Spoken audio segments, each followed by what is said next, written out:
Hello, everybody, and welcome to the second episode of the Music Nook. Who made Uh, you the main host? No, no, no. Kidding. Go ahead. that would be my previous podcasting experience. Um, but today we're going to be talking about an album that is near and dear to my heart. It is sorry, not The Birth of Violence, Birth of Violence by Chelsea Wolfe. Um, this album is so venerated for me that like I have a strong desire to start the episode over just so nobody hears me accidentally call it The Birth of Violence because this album is that much of that sacred to me that like even the fact that I just accidentally mispronounced the title just feels like an unforgivable sin that I just committed. Um, this is easily one of my top 10 albums of all time. I have not made an official list, but if I did, it might even make the top five. Um, I, this is my favorite Chelsea Wolfe album, and Chelsea Wolfe is probably long term my overall favorite artist when you look at everybody that I listened to over the course of my life. So, favorite album from my favorite artist, Birth of Violence, Chelsea Wolfe. Let's go.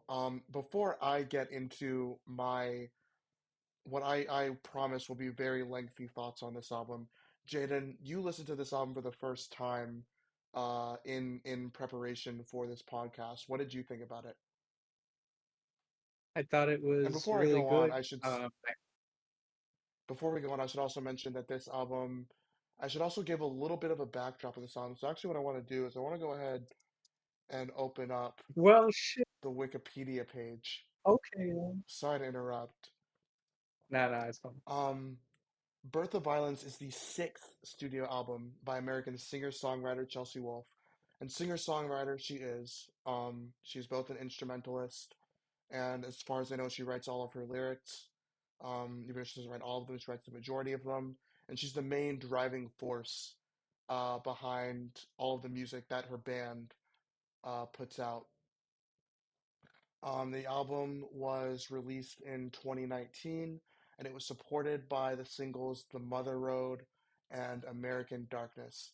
And yeah, the album was written and recorded in seclusion at Chelsea Wolfe's home in Northern California, with it having more of a folk leading sound in an effort to return to her folk roots. This was after her fourth and fifth studio albums, The Abyss and His Spun, which were both heavily metal influenced albums. But before those albums, Chelsea Wolfe did release a lot of music that was very folk leaning, and this album is kind of a return to those roots. So where As you does can see, Mrs. it Pitts made, factor into this? I think that is a side project, if I'm not mistaken. That is a side project. It just stuck out to me on the Wikipedia. Um, and yeah, it's as you can see, it made multiple album of the year lists. Charted on charts Boo. around the world, as it should have. This is it received critical acclaim according to Metacritic, as it should have. This is, in my opinion, one of the few albums that I would call a 9 out of 10 album. This is, and I'm very, you only have to have a couple flaws in an album to get down to an 8 for me. Like, I am very stringent with awarding albums 9 out of 10 and 10 out of 10 ratings. And this is one of the handful of albums that gets one of those ratings, because it is just absolutely immaculately produced. Sorry, I'm dealing with braces as well as an infection that apparently affected the ease with which I'm able to use my tongue. So sorry if I'm stumbling over my words a bit. But yeah, this it's an immaculately produced album. Beautifully written album as well as beautifully performed both vocally and instrumentally. Um, Birth of Violence, sixth studio album from Chelsea Wolfe. Um, 5 years old or going on 5 years old at this point, but still just as enjoyable as if it came out yesterday. Birth of Violence by Chelsea Wolfe. But anyway, now that I've given it a little bit more of a proper introduction, Jaden, what are your thoughts on this album? I thought it was really good. Um, I took notes throughout listening to it, which we'll get through as we go through the album, track by track. Um, I think that it stuck with me a lot. Even if I haven't listened to I haven't like re-listened to the full album like a whole bunch of times necessarily, but um, it's one that I kept thinking about, and not just because of the podcast, just in general, stuck with me. Um, I think that uh, Chelsea Wolfe's vocals, one note I can get into, struck me very heavily. They reminded me of like Bjork. Are you familiar with Bjork at all? Not really. Okay. And that might be a weird comparison, and that might just show that I don't have a ton of experience with like women, female, like singer-songwriter kind of music, whether that be like Lana Del Rey or whatever else. So I don't have a huge reference point, but her voice stuck out as really unique to me. Um, very, very good for what she's doing, like very standout as part of the project. She was not in any way overshadowed by the instrumentation. She just complemented it perfectly. Um, I don't really have much in the way of criticism of this album. Um, there are some tracks that I didn't really like as much as some of the other tracks, but like uh, we can get into that as we go. So for me personally, Chelsea Wolfe is probably overall my favorite artist of all time. I went through my Marilyn Manson phase. I'm going through a little bit of an NBA YoungBoy phase, but while my really, really being a hardcore Marilyn Manson fan, that time came and went. And I would imagine with the relative lack of substance in NBA YoungBoy's music, I'm probably not gonna be like super into NBA YoungBoy Wow, forever. wow, Chelsea Wolfe, my adoration and respect for her has withstood the test of time for about a decade now. I first discovered Chelsea Wolfe when I believe I was 14 years old, 14 or 15. And now I'm about to turn 24, and she has pretty much always been at any given point in my top two or three favorite artists.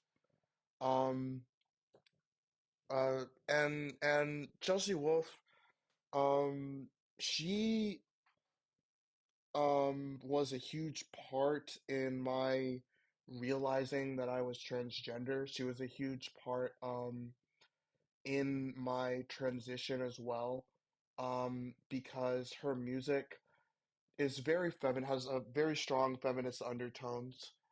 Um, and I found that the music spoke to me, and more, it didn't just speak to me in that the music, in just like the normal way music speaks to somebody when it's good. I felt like I was literally a part of the target audience for this music, with just the types of things she was saying in this music, the types of things that she says in her music.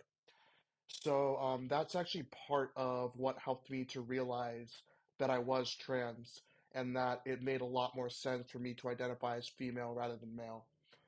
Um, it wasn't the only thing, but one of the key things that led to me coming to that realization was just realizing, like, man, this woman, like, pretty overtly makes music for women, and I feel like she makes music for me. I wonder what that says about how I view the world and my own personal psychology. Um, so just a huge part of my coming of age, a huge part of my coming into the comfort of my identity, this woman's music in general. And I first discovered her with her I believe it was fourth studio album, Abyss. I can't remember if it's The Abyss or Abyss. I suck with that, but anyway. I think it was just Abyss. Her fourth studio album, Abyss, was the one of the most popular single off of that album was a single called "Carry On Flowers," and it was used in a trailer for a new season of The Walking Dead. And I was a huge fan of The Walking Dead at that time. And I remember just being absolutely in love with the song that was used in one of the trailers for the new seasons. So I scoured the internet trying to find what song is on this fucking trailer. And I ended up finding out that it was Carry On Flowers by Chelsea Wolfe. And that it was from an album called Abyss by Chelsea Wolfe. Um, and I ended up listening to that album is a very dark album, and it's an album that helped me through some very dark times. And man, I also want to start the episode over because I initially called Abyss the Abyss. Like these are albums that are so absolutely fantastic that they should never be given even the slightest disrespect of even an accidental mispronunciation of their name. But whatever, too late now. We're fucking 10 minutes into the podcast. Okay, we're doing But it live. Abyss, fuck it. We're doing it live. But anyway, Abyss, um, Abyss is a very dark album, and it's an album that explores, Much like an abyss. i- yes, and it's an album that explores, some dark mental health, related topics. One of my favorite songs on that album, Dragged Out, um, ends with the line "dragged out in loneliness," and that's sort of the repeated climax of the song. The climax of the each chorus in that song is the line "dragged out in loneliness," and that's one of the best songs on that album. Um, and that should just kind of give you an idea of kind of how dark it is. There's a lot of other sort of there's a song called Gray Days. Um, I think there's a we're getting a song little called off topic here. no, we're not. There's a song Okay, called okay. Carry On Flowers, which has a lot of bitterness to it. I've heard that song was Um, used in a Walking Dead trailer. yes. And there's a song in addition to that, the title track of the album, which addresses sort of like the abyss that can be present in many people who are suffering.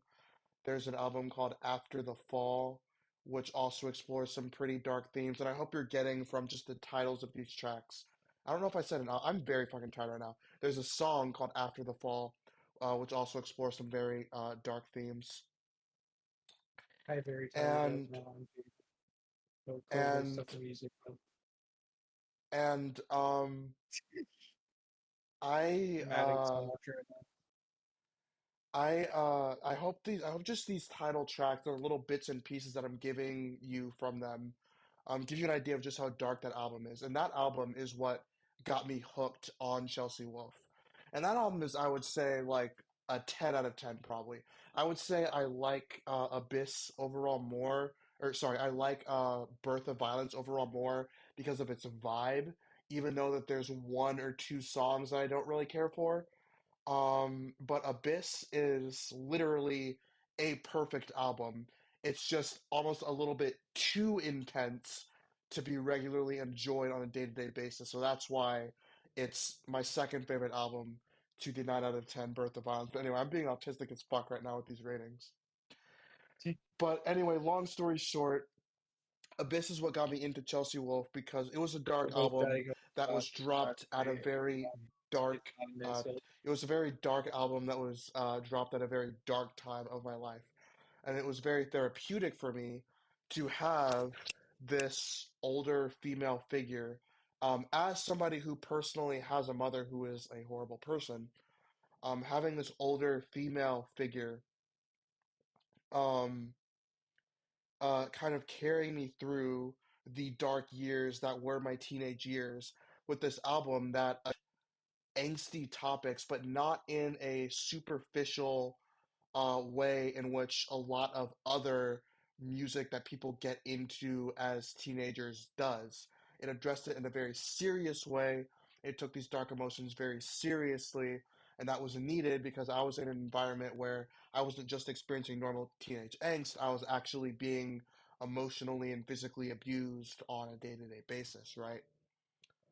Um, so that album will always have a that album basically caused me to fall in love with Chelsea Wolfe. So it's no surprise that I was waiting with bated breath, if that's how you use that term, for the release of Birth of Violence. And this album, I remember when I first listened to it, did not disappoint. This album, Birth of Violence, has a beautifully melancholy vibe throughout the entire runtime. And I remember when I first listened to this album, I was a little bit taken aback because her previous two albums, Abyss and His Spun, were very almost cinematic.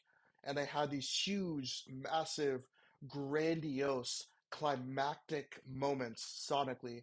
Whereas Birth of Violence has almost a very samey vibe throughout the entire track list.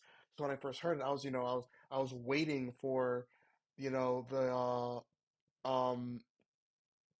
the carry on flowers of Birth of Violence. I was waiting for the spun, which is a track off of his spun that's very climactic of Birth of Violence, and it never comes. There's no climactic um intense sonic moment besides maybe on the track Erd, which I don't know how to pronounce that. Um Besides maybe on that, there's no really intensely climactic sonic moment. It is just straight calm melancholy throughout the entire track list.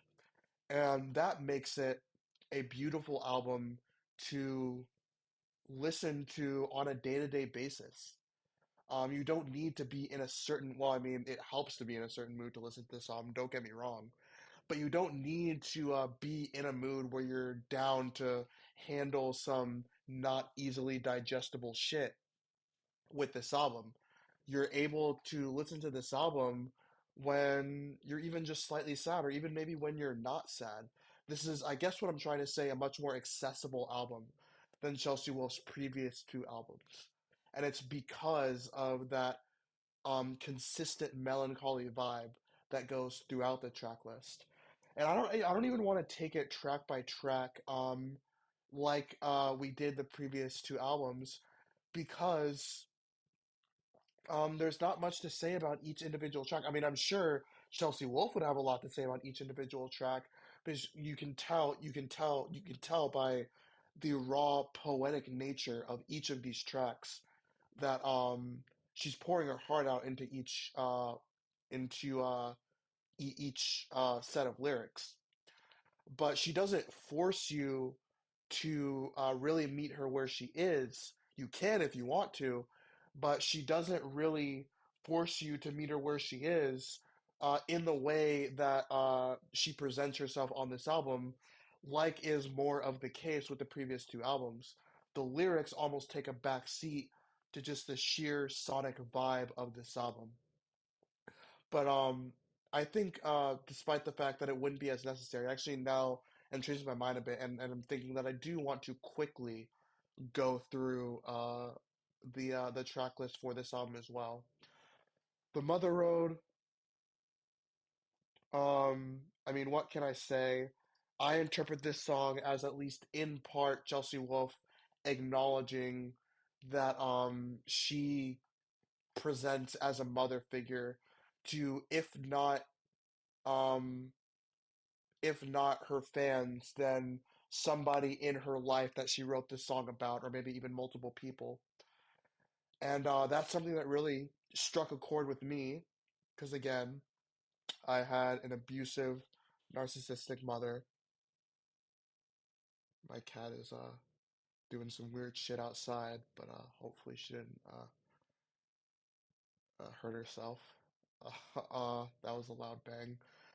Anyway, I had an abusive narcissistic mother, and Chelsea Wolfe's incredibly validating music took me through those tough times when I was living in that household.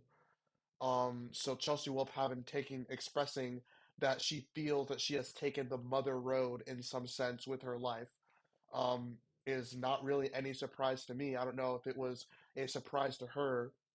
I don't know if it was a sort of profound realization that she came to suddenly in her life. But for me personally, it was a no-brainer. Of course, Chelsea Wolfe is a mother figure to me. American Darkness almost sounds like Chelsea Wolfe maybe even getting into a slightly political bag by relating a personal experience of hers to just the broader context of America and the darkness found within it. Um, and let's see, there seems to be what did Chelsea Wolfe say about American Darkness? There is an annotation here that we can go ahead and read. The overarching theme of both the song and the video is connection. Um, to me, the video Carlos created is an expression of freedom. Beautiful humans being themselves. I'm gonna go check on my cat real quick. She's making some loud noises out here. Oh, stop. Hello, podcast. Stop. Don't mess with that. I'll leave this alone. I just want to say my notes for the first two tracks were simply that both of them were beautiful, and that's about it. So I haven't had a lot to say so far. I'm more interested in what Eve has to say. This is one of Eve's favorite albums, so I think she's gonna take the wheel mainly on this one.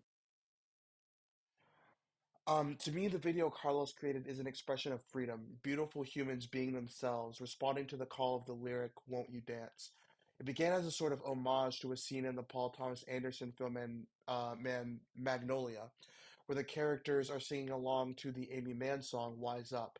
But I wanted our version to be explored through the lens of the tarot. I've been reading tarot cards myself for many years. Wow, that's interesting. I did that for a bit, and I still kind of do.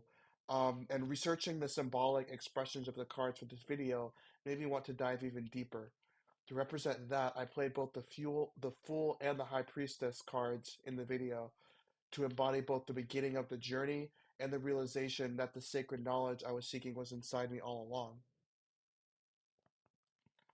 We cast friends to play a few other tarot archetypes, and Carlos's idea was to bring the symbols and signifiers into the contemporary, deconstructed and made every day, the magical and unexceptional. I loved that. At the time, we really wanted to challenge the binary of the traditional tarot cards and give them more diversity, which is something important that many cool artists and witches are doing. I'm such a fan of Carlos Reed Ayala as a writer, director, documentarian, and friend, and I've looked forward to making a video with him for a long time. Um, so the song and video seem to encompass several different themes, but they do seem to be set within this context of America and the darkness that does surround America, and according to this annotation, its history. Birth of Violence. When I first heard this song, I interpreted it as Chelsea Wolfe experiencing something in her life that caused her to go through a personality change that involved um, to go through a personality change that involved maybe some emotionally violent behavior coming to the forefront. Um, and the lyrics are a little bit on the cryptic side, so there's many different ways to interpret it. But that's how I interpreted it when I first listened to it. But and actually, like reading the lyrics right now, it actually does sound like that may be an accurate interpretation. I see you harvesting, I see you wrapped in my way, but you won't get away with it. No, you'll never come close to me. Um, I've come to know what I need. I visualize while I bleed. Town sent a mudslide, an early morning shiver. Won't let them take you from me. So it does sound like she's stepping to somebody for sure in this song. But again, for me personally Lyrics at are least, cryptic, but they're also very vivid. There's a lot of like vivid yeah, imagery and like drug references and like the two white owls are just very vivid uh, things that stick out in the, to me at least. Stick out in the yeah, and continue. this despite their vividness, um, they the lyrics still, for me personally, take a back seat to just the raw sonic beauty of this album. This is one of those times where I wish YouTube wasn't so strict with copyright, right? Because I do wish that I was able to just play some snippets from this album because it is just I don't know how else to describe it but immaculate. Yeah, Deranged from Rock and Roll was my copyright favorite violation. song from this album for a while because I related to I related to this song for a while. There was a period of time where I was pursuing music. I wanted to be a public figure. I wanted to have music as my sole source of income.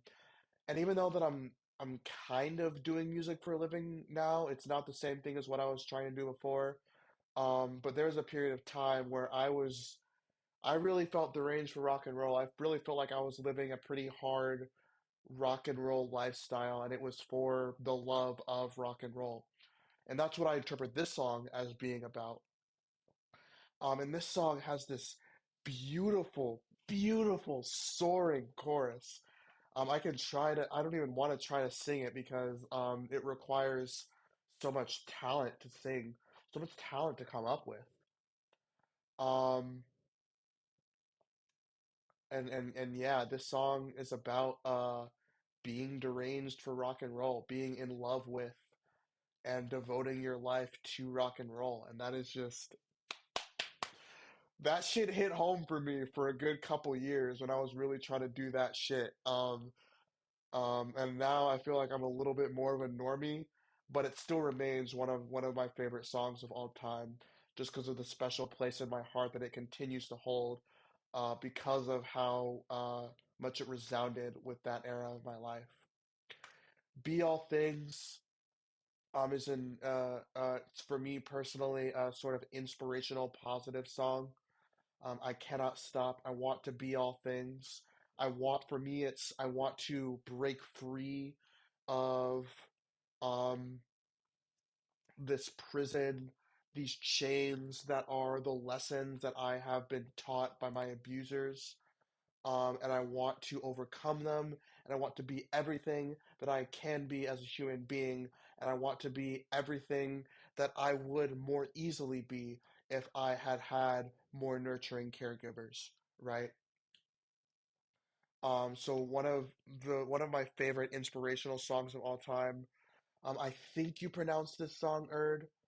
Erd is the German word for soil slash ground slash planet. It's also the planet Earth when used as a noun. And this is probably the most sonically climactic song on the album. It really does have a crescendo that it matures to. And if you want some of that abyss slash hiss fun vibe from Chelsea Wolfe, at least on this album, this is the closest that you're gonna get to it. So this is another one of my favorite songs because as somebody who does really like grandiose music, who even makes grandiose music some of the time, um, I appreciate the grandiosity of this song, and it's pretty much the only overtly grandiose song on this album. When Anger Turns to Honey starts off with this beautiful vocal, this beautiful call, this Mhm. ooh, As soon as except I'm doing that Money with sort started, of I knew I like would my like it. yeah, yeah, it's very, very eerie. And I'm making that sound with my sort of like a face voice, but Chelsea Wolfe is able to make that sound like sort of incorporating, I think, parts of her throat as well, if not even below that, because it sounds very full the way that she does it. Um, and it's a very moody song. It's kind of an angry sounding song, almost like an enraged sounding song, but it's not enraged with the sort of screaming that you would hear on typical metal music. It's this more subtle, um, and I want to say feminine rage. Not to say that feminine rage can't involve screaming, because of course it can. But the way that the rage is presented on the song is almost more, it's goddess like, and it's incredibly fucking beautiful. Dirt Universe is another beautiful sounding song. Um, uh, Little Grave has almost has this has some of the catchier melodies on the entire album. When I was a little one, I'd follow you into the sun. I held your hand, you held me then. I went outside, you never saw me again. Sunrise, sunset, sunrise, sunset. Yeah, I love this. It's really catchy. This is actually probably the catchiest song on the and that also makes this song very enjoyable to listen to. Preface to a Dream Play, slightly awkward with how it starts off with the title, but the line doesn't make a You lot of. skipped Little Grave. Sorry, I skipped Little Grave. I think you skipped Little. Yeah. I didn't.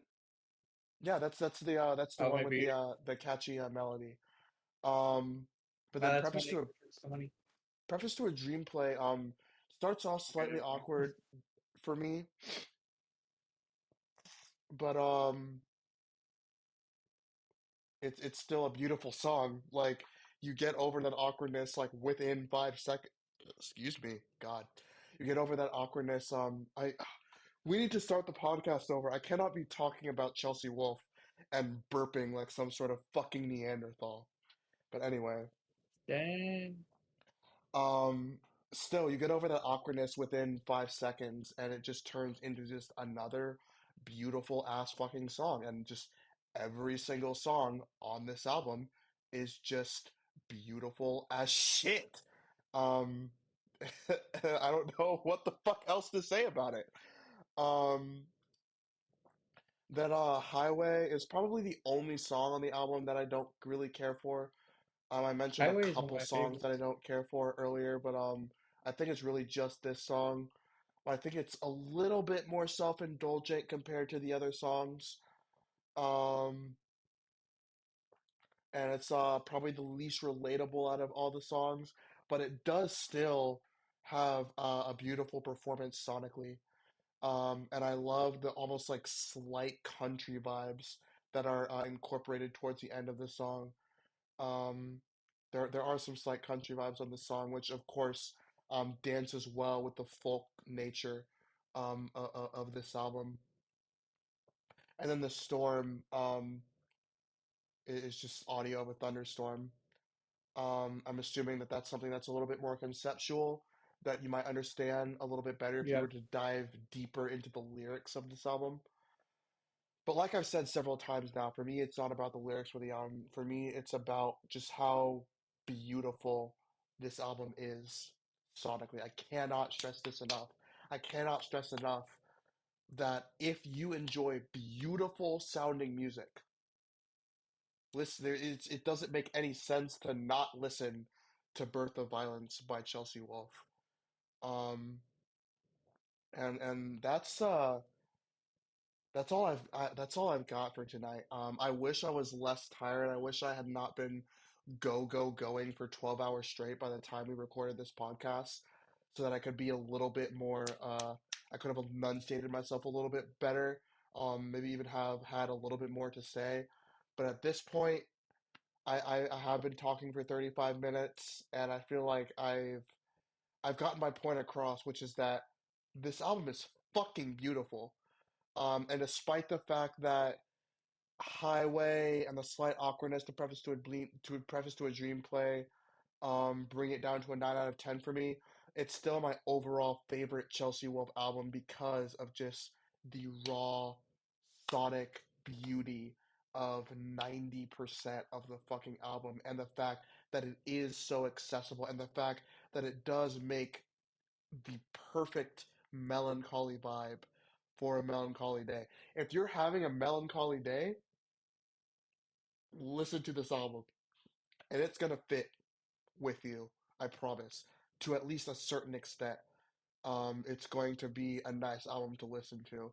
If you're having an album on where it's just if you're not having an album, if you're having a day where it's just one of those days where you're not like acutely suffering, you're not like really like in the throes of intense depression, but it's just a little melancholy,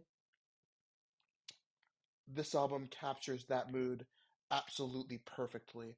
And that's my favorite context in which to listen to this album. But to be honest, it's a fun album to listen to in a variety of contexts. Because it is immaculately produced, it is immaculately performed. Um, it is, despite the fact that for me the lyrics take a little bit more of a back seat, it is still very beautifully written when you turn your attention to the lyrics. When you turn your attention to the lyrics for even a split second, it's very obvious that it's a very beautifully written album as well. Um, and Good stuff. yeah, Great album.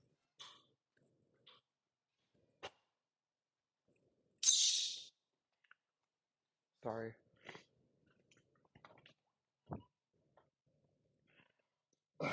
um, it is a fantastic fucking album. But yeah, I have nothing else to say about it. I've already reiterated my main points over and over again, which is just that the album is just fucking incredible. It's just fucking. Mhm. I don't like how many different ways can you fucking express that an album just sounds really fucking amazing. Yeah, Um, I feel like I've been trying to do it for 38 minutes, trying to figure out how many ways I can do it for 38 minutes now, just so I can say that I didn't like do a very long podcast. Um, but or just so I can say that I didn't do a very short podcast rather. So I'm tired of shit. But I'm out of ways. I'm out of ways. The bottom line is it's beautiful, it's melancholy, and it is the most beautiful melancholy that you will ever hear. yeah, it's very good. I had some random little notes, which I'll just say here. The kick pattern on Little Grave is fantastic. Starts off as like four on the floor, then it changes. I don't know how to describe it. It's just a really good kick pattern. I liked that a lot. It stuck out to me. Um, I actually liked Highway a lot. Highway was a highlight to me. Uh, I was looking at the lyrics on Spotify and was wondering how she would make the word highway repeated a bunch of times the most interesting thing in the world when she delivered. Uh, her vocal performance on that track is really good to me too. The instrumental delivers to me as well. There's some really eerie synth stuff that I really liked on Highway. Um, my last note was tell me about the storm, but you already did. And there, it seems like something that uh, probably has something to it conceptually that I didn't quite get, but I liked it as a closing kind of ambient noise thing. Uh, yeah, that's all I have to say though. Oh yeah, also there's a part of the piano in Preface to a Dream Play which reminds me, and this is a weird note, it reminds me of the instrumental to President Carter by Lil Wayne. I don't know if you heard that, but there was something that just Yeah, like the chord I or hear that. something that just made me, yeah, I don't know what it was, but anyway, that's my last note. All right. Well, sorry that I had to be stumbling over my words and tired as shit. I'm sure it probably wasn't even that obvious, and I'm just fucking being self-deprecating for no reason. But yeah, that is it for this week's episode. And we will see you guys next Monday for another episode. We haven't chosen the album yet. But for another I had episode an of the idea, Music but Nook. unless I want to hear what your idea would be first. Let's see. If I were to pick and I were to go ahead and bring up my list right here of my favorite albums, my little short list. Um, I probably would be trying to choose between Donda by Kanye West or going ahead and dipping our toes into the Marilyn Manson pool. Okay. Um, I think that I'm gonna go ahead and take my recommendation and do an album I've been meaning to listen to all the way through for a while because I'm gonna go with "When I Get Home" by Solange. Okay, bet. Yeah, So we will see I've you heard guys next some week. songs from there, but not the whole thing. Word. All right. So we will see you guys next week with what was the title of the album? It was "When I Get what was the Home" title of the by album? Solange. When I'll I type Get it in Home by chat. Solange. Um, we will see you guys next week with a discussion of When I Get Home by Solange. Thank you for listening. Thank you for watching if you watched. And yeah, peace out.